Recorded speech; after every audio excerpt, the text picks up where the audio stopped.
dito ng January na at bukas pasok na ang Love Month. Ang team natin for the week ay Romeo and Juliet and Spark. Talaga sobrang nakakakilig yun. At syempre, kitang-kita naman natin talaga na pinaghahandaan talaga ng bawat grupo ang kanilang mga performances. Kaya naman, silipin na natin ang kanilang auditions. Video play now!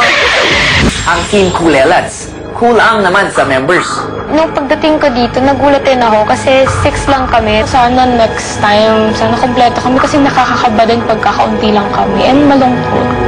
Kahit kulang-kulang, pursigido pa rin ang teammates na mag-audition. Dahil ko hinintay na magkaroon ng break. So ito na yung bakit pa ako tatamarin, bakit ako hindi a-attend.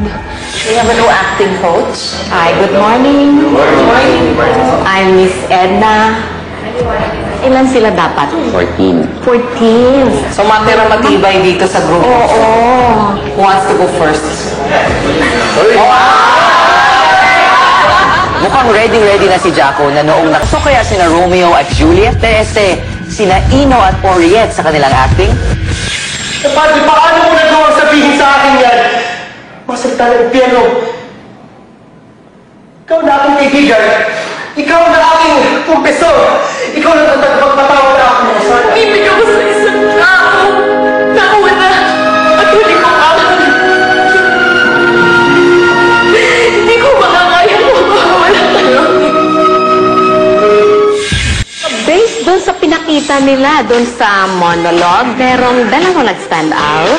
Sina Ino at Oriet.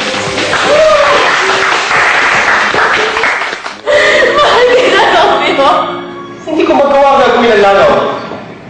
Malayo silang lilipad, malayo silang nagala. Samantala ako, hinutulan na parang kamatayan.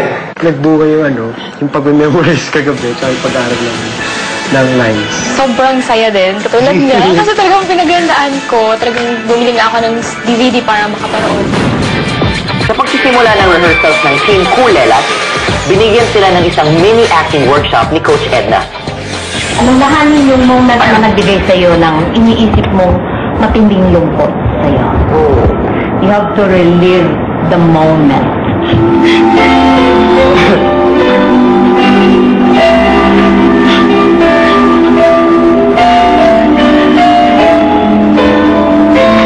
Ano kaya ang ibig sabihin ng pagluha ng ex-host turned teammate na si Enrique? Ano ba ako mahal?